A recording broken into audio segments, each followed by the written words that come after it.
兄弟们，我又带着恐怖片来了。今天继续讲美恐系列布袋头。这个片设定的很奇葩，讲的是一个怪物能把人复活，只要把去世的人留的遗物给他，不管你七大姑八大姨，他都能给你复活了。好了，咱们废话不多说了，请跟随我的解说慢慢品味。故事发生在一个酒馆里边，这个老板刚刚熄灯，门外就突然传出来敲门的声音。等他打开门一看，发现门口那个人正坚定地看着自己。男人进来后的第一句话就说：“我想见见他。”这里导演挖了一个坑啊！当时我看的时候也一脸懵，这个他是谁？但不过慢慢你就明白了，我们不知道，但是老板知道那个他是谁。这老板一听啊，又来找他，便一口回绝了。这男人一想也对，不能白嫖，然后他就拿了2000块钱放桌子上了。老板见到钱后丝毫不为所动，我对钱没有兴趣，你回去吧。最后男人也很无奈，就只能转身回家了。等男人走后，老板又拿起了摄像机，讲述了这个房子的故事。他说这个酒馆里面有一个特殊的房客，他住在地下室里边，而且被束缚着。还说如果这栋房子的房契上面有你的名字，那你就是他的监管者，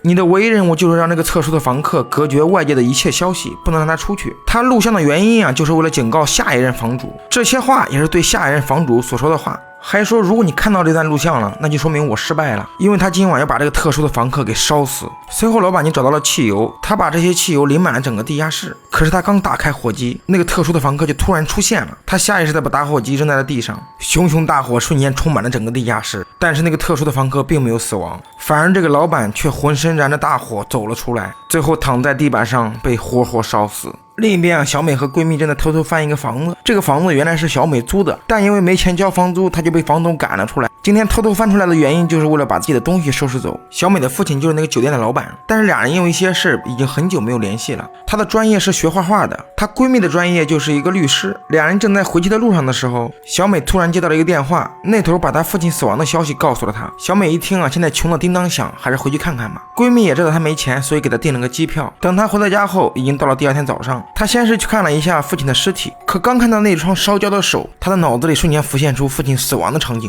小美被吓得立马就下了楼，她这边刚走到楼下，就突然被一个穿着西装的男人拦住了去路。这个男人说自己是父亲的遗物代理律师，还说父亲名下有一座房产，如果卖掉的话还能值不少钱呢。小美一听有钱，就赶紧和律师来到了酒馆。根据律师的描述啊，这个酒馆已经400多年历史了，严格来说是个房子，其实是个古董。因为小美的父亲生前借了很多钱，如果说把这个房子卖掉的话，也剩不了几个钱，但如果交给律师来卖的话，肯定会比小美卖的价格高。这时小美已经来到了地下室的入口处，她看着走廊上挂的照片，感觉到很是奇怪，因为这个房子已经有400年之久，所以她一眼断定这就是那些曾经在这生活过的人。之后她就和律师开始谈那个卖房子的事儿，因为她不懂法律，怕被人坑了，所以她并没有告诉律师自己是卖还是自己留着。小美决定今晚在酒店过夜，而且还和自己的闺蜜打了电话，因为自己的闺蜜是律师，而且是比较厉害的那一种，所以她就想让自己的闺蜜帮帮自己。闺蜜一听啊，二话没说，你的事就是我的事，马上到。就这样到了深夜，小美在沙发上睡着了，可还没等她睡一会儿呢，这个闹钟突然响了，看样子应该是父亲生前设置的。小美听见之后并没有在意，但这个时候她突然听到了一个脚步声，因为家里没有灯的原因，小美就用手机慢慢的开始寻找这个声音的来源。但奇怪的是，无论她怎么找，那个声音好像消失了一样。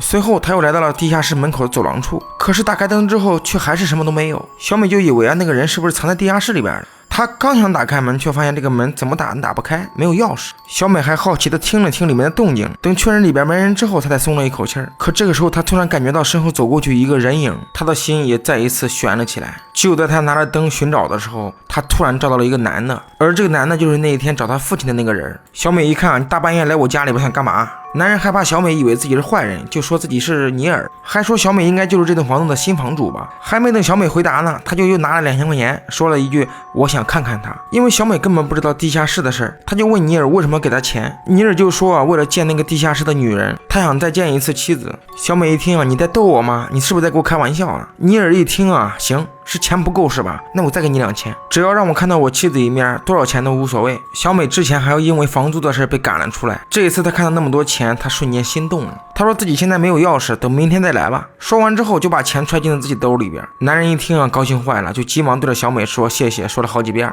也正因为这个事儿，小美决定不卖这个房子了。来钱这么快，换谁也不会卖啊。律师一听啊，也没说啥，就把房契给他了。之后又给了他一支笔，让他在房契上签上自己的名字。小美也没多想，就立马把自己的名字签上去了。随后律师就拿出了父亲的遗物，还拿出了一卷录像带。他的父亲早知道会有新的房主，而这个录像带就是这个房子的说明书。小美回去后发现了地下下室的钥匙。就在她准备要放录像带的时候，她闺蜜这个时候赶了过来。闺蜜一听小美擅自把房子给签了，她就很生气，就问她为什么不等我过来再签。于是小美就把尼尔的事告诉给了她。小美认为啊，这个地下室是关着一个正常的女人，尼尔给她钱过来看就是为了找乐子。闺蜜一听啊，感觉挺有道理的，就没多想。终于到了晚上12点，那个男人准时过来赴约了。小美见后立马领着他来到地下室门口。就这样，门被缓缓打开，里面漆黑一片，啥也看不见。尼尔应该已经来过很多次了，他慌忙拿出火柴点燃了旁边的油灯。等来到地下室之后，他们又打开了电灯。只见地下室中间放着2把椅子，而且旁边的桌子上还放着一个诡异的雕像。尼尔见后对流程很是熟练，他先是对椅子后面的洞喊了2声哈喽，还说如果你在里边的话就出来吧。这个时候小美还认为里面是个正常的女的，这会儿应该上厕所呢。见那个女的迟迟没有出来，小美就不耐烦的说了一句出来吧出来吧，等着呢。这个时候洞里面突然传出来一种奇怪的声音，然后又从洞里面缓缓伸出来一只手。没多久洞里的女人走了出来，她头上有一个很大的麻袋，而且走路姿势特别诡异。男人并没有害怕，说自己的妻子去世了，他想和妻子说说话。怪物听后并没有搭理他，而是径直的朝着小美走了过去。小美这一看害怕坏了，她就下意识的说了一句别碰我，停下来。但她没想到这个怪物真的停止了脚步。见到这样说话有用，小美再次命令怪物说退后退后。怪物一听也很听话，就立马后退了2步。这时尼尔说他只服从于你，现在让他坐到椅子上去。小美一听啊，那不行，得加钱。男人丝毫没有犹豫，就说了一句没问题，多少都行。小美现在眼里边全是钱，她立马命令怪物坐到椅子上去。怪物这次也是二话没说，坐在了椅子上面。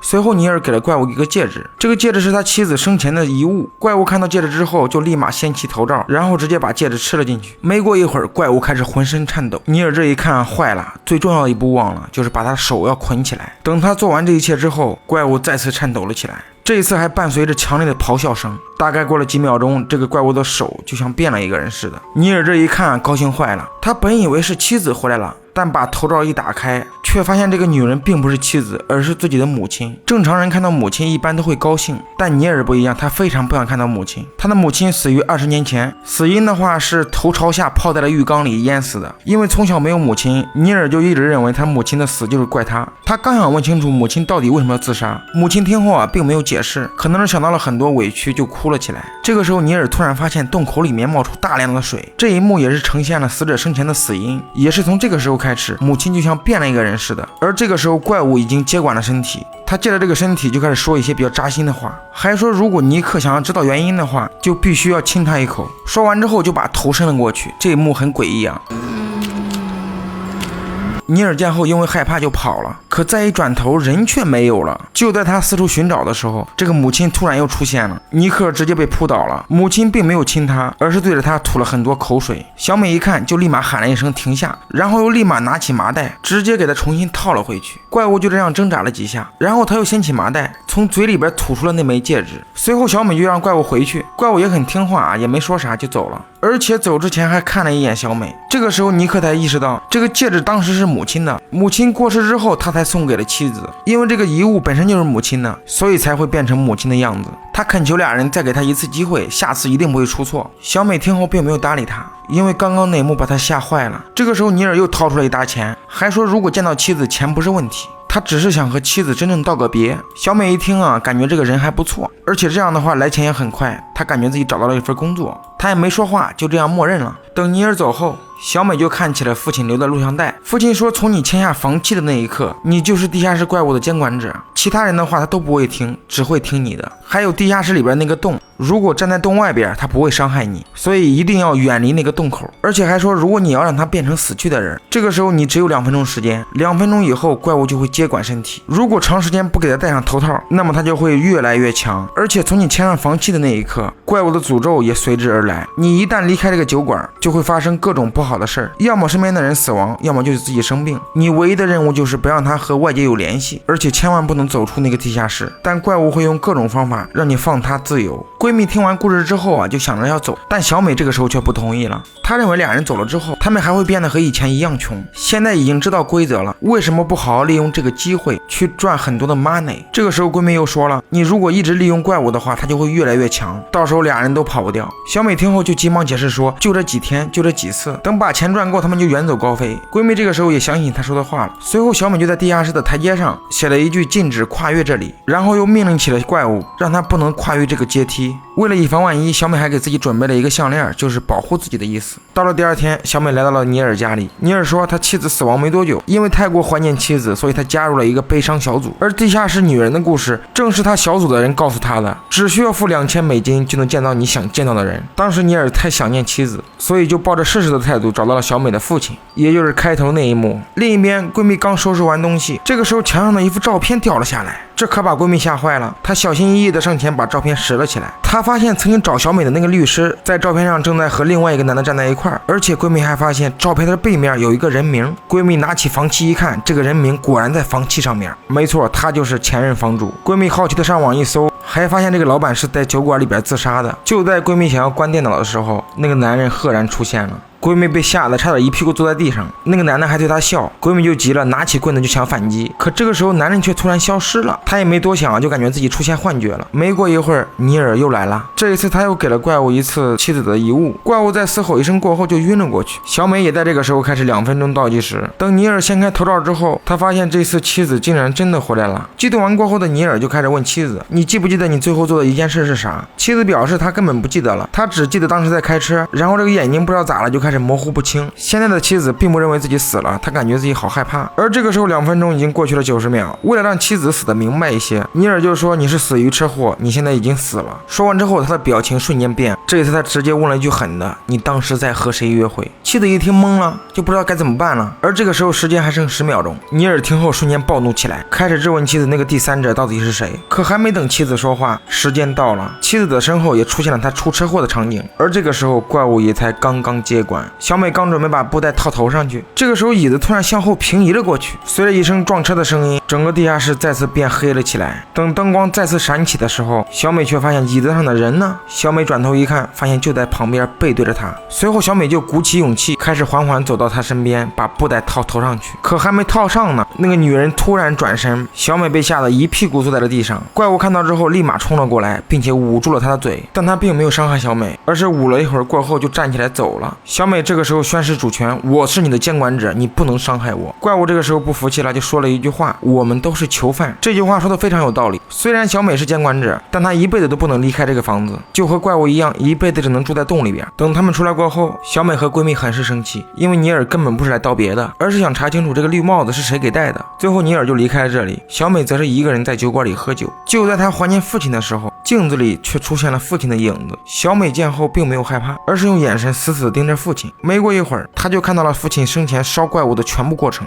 父亲和尼尔一样复活了自己的妻子。前2分钟两人聊得很愉快，父亲还告诉妻子自己得了重病，想去看看女儿小美。等真正道完别之后，2分钟倒计时响了，随后父亲就开始拿汽油，然后又对着怪物四周开始撒，嘴里还说着我要把这里烧成灰烬，这样的话就没有监管者了，所有的一切都会消失，包括怪物。这个时候怪物还假装说自己是他的妻子，手下留情，但父亲知道他根本不是妻子，随后就把汽油淋满了他的全身。怪物看这招没用之后就愤怒了，向外发出的力量直接震碎了灯泡。等父亲打着火机之后，怪物也在同时控制住了父亲。只见父亲朝着火堆走去，而怪物根本不怕火，这一切都是他的计谋。最后父亲被活生生烧死。怪物看到之后就露出了诡异的笑容，因为小美的专业是画画，所以他就把怪物的样子画了下来。到了深夜，小美正在睡觉的时候，她又听到了父亲在喊她。小美本想着和闺蜜一块去看看，可她却发现这个时候的闺蜜却不见了。小美在寻找的时候，突然听到地下室有动静，她以为是闺蜜，就掂着灯赶了过去。可刚到地方，这个父亲突然又出现了，说了一句快跑小姑娘，然后就径直的朝洞里走去。小美这一看就立马叫住了父亲。父亲听后就转身说了一句，你永远不敢进来。这个时候小美突然发现父亲的脸上好像有根线，父亲一摸掉了一块皮，然后他一直撕，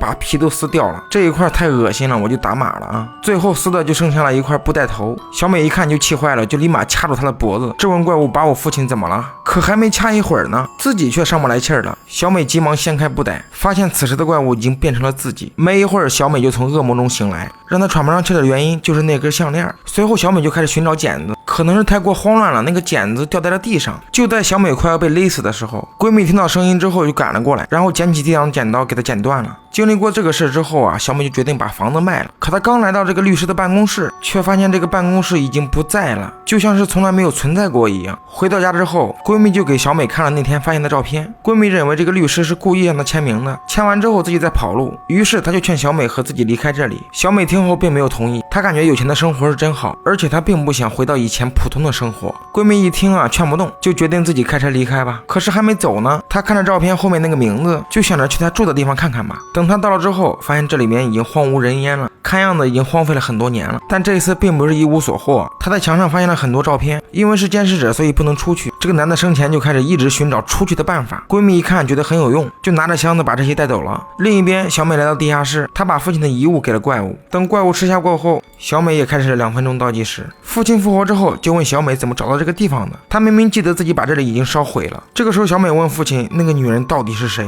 她为什么会在这里？父亲听后说自己也不知道，他从来没问过怪物是谁，还警告小美千万不要离开这里，因为当时有一年父亲离开了酒馆，但是回来过后母亲却意外身亡了。这个时候小美还认为只要把房子卖了，她就可以把怪物甩掉了，但父亲却说只要你的名字在房契上面，你就不可能甩掉它。很快2分钟倒计时响了，父亲的表情也在同时发生了变化，然后还说出了一句非常经典的话，也许他不是你的诅咒，而你才是他的诅咒。说完之后，父亲的死亡场景重现了，而父亲好像再次接管了身体。他说自己辜负了所有人，想让小美原谅自己，但是千万别再复活我。说完之后，小美就把布袋重新套了回去。小美出来的第一件事就是想把这个房契给烧了，可这个房契就像有魔法一样，根本烧不掉。这个时候，闺蜜带着资料回到了酒馆，她本来想和小美研究一下出去的方法，可是不管她怎么喊都没有人回应她。见找不到小美之后，闺蜜就拨通了小美的电话，可这个时候小美已经在旁边睡着了，根本没有接。闺蜜就想着小美可能有事出去了。她刚来到1楼，这个地下室里边突然发出了动静，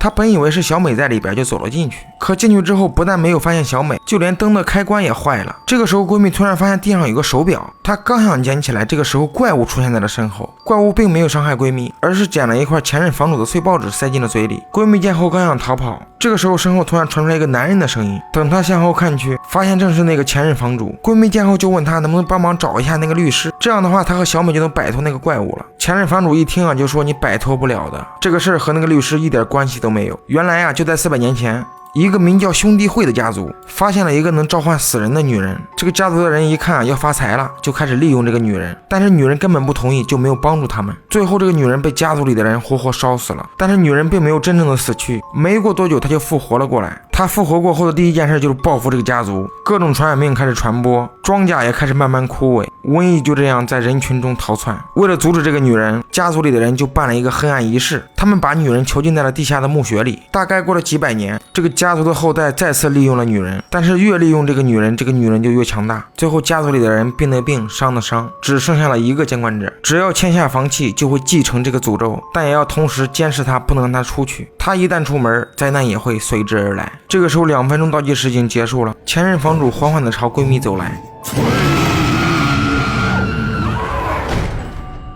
到了第2天，小美被闺蜜的电话吵醒了，电话里面说快来救我，快来救我。小美听后立马来到了地下室，可是地下室外面根本没有闺蜜的影子。这个时候闺蜜的声音从洞口里面传了过来，小美本想着去救闺蜜吧，可这个时候父亲说的话提醒了小美远离那个洞。但是小美犹豫了一会儿过后啊，她还是选择了走进那个洞里边。就这样寻找了好一大会儿，她终于在里边找到了闺蜜。就在俩人准备出去的时候，小美在一个拐角处发现了一双腿，等她走近一看，发现那正是死去的闺蜜。这个时候她才意识到身后这个闺蜜是假的。怪物一看啊，也不装了，她立马变回了原形。你说你变就变吧，你趴在墙上干嘛，跟个壁虎似的。小美见后就开始疯狂逃跑，但是刚跑到门口，这个腿就不知道咋了，应该是被吓软了，就跑不动了。这个时候尼尔过来了，他带着小美就立马跑了出去。为了让小美不再害怕，尼尔就给她吃了2片镇定药。小美也没想啥，就直接喝了下去。随后小美就决定啊，把这个墙封起来，这样的话就没有人再利用她了，她的力量也会一点点减弱。就在小美准备去封墙的时候，她突然捂着自己的头说头好疼。他本想睡一会儿再去吧，可没想到他醒来的时候已经是半夜12点了。这个时候他才意识到尼尔给他喝的那个药不对劲。等他来到地下室门口，就听到这个尼尔好像在和谁说话，于是他就躲在一边开始偷听。这个时候的尼尔已经拿上房契了。他说小美虽然不想要这个地方，但他自己却非常想要。他想每天都看到妻子，而且他并不会把怪物绑起来，更不会去倒计时。然后尼尔就把自己的名字签在了房契上面，但没过一会儿他的名字却消失了。这个时候怪物再次变成他妻子的模样，还说自己想起了那天车祸的事情。原来就在车祸的前一天，尼尔和妻子大吵了一架。尼尔为了让妻子冷静，就给妻子吃了和小美一样的那个药，但尼尔没想到妻子会开车出去。就这样药效发作，妻子发生了车祸。而现在尼克也很后悔当时给他吃药，所以他只能用这种方式来弥补妻子。而那天尼尔说自己的妻子给自己戴了帽子，也是故意炸妻子的。如果妻子当时说有第三者，那么今天他就绝对不会来了。这个时候2分钟已经过去了，但是尼尔并没有感觉到，还是认为眼前的妻子就是真的妻子。随后怪物就展开了借刀杀人。他说小美如果一直是监管者的话，那么他俩根本不可能在一起，只有把小美杀死，他们才会真正成为一家人。尼尔听后并没有想过要杀小美，他直接拒绝了妻子。这个时候怪物又说了一句话，你别忘了你把我杀了，如果这个事被别人知道，咱俩就更不可能在一起了。尼尔一听就说小美不可能发现的，她现在已经被我迷晕了。这个时候怪物说了一句他已经知道了。尼尔也在同时发现了小美的踪影。小美知道自己被发现之后肯定活不了，她开始疯狂逃跑，然后又趁着尼尔不注意爬上了房顶。可是还没走一会儿呢，小美就被绊倒了，而尼尔此时就在身后追着她。小美见后本想抓着楼梯下去，可这个时候尼尔也赶了过来，他直接把小美的手抓了起来。面对小美的求救，他丝毫没有留情。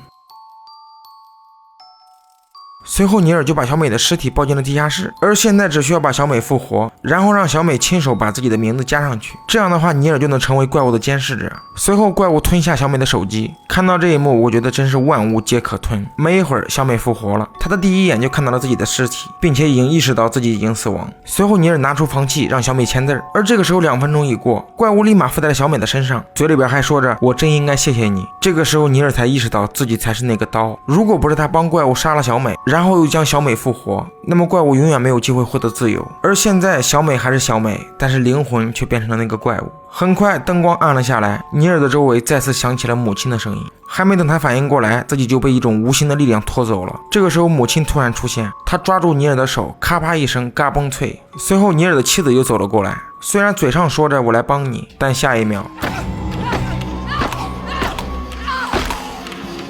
没过一会儿，怪物变成小美的样子又走了过来，这次手里边多了一个板凳，他将板凳高高举起，然后丝毫没有犹豫就砸了下去。尼尔也因为这一下成功领了盒饭。最后怪物开始缓缓地朝地下室外走去，而禁止跨越这4个字也丝毫没有作用了。最后整个酒馆都被大火烧成了灰烬，只有怪物一个人走了出来。故事到这儿也就结束了啊，咱们简单分析2句。我感觉这个怪物就拿捏住了人性，比如说小美的贪婪，只要给他钱他啥事都能干。尼尔的话应该是痴情，他就是被感情冲昏了头脑。我感觉最冤的应该是闺蜜啊，一心想着为小美好，但最后自己却领了盒饭。今天就这样了，下期听我解说啥你们来选。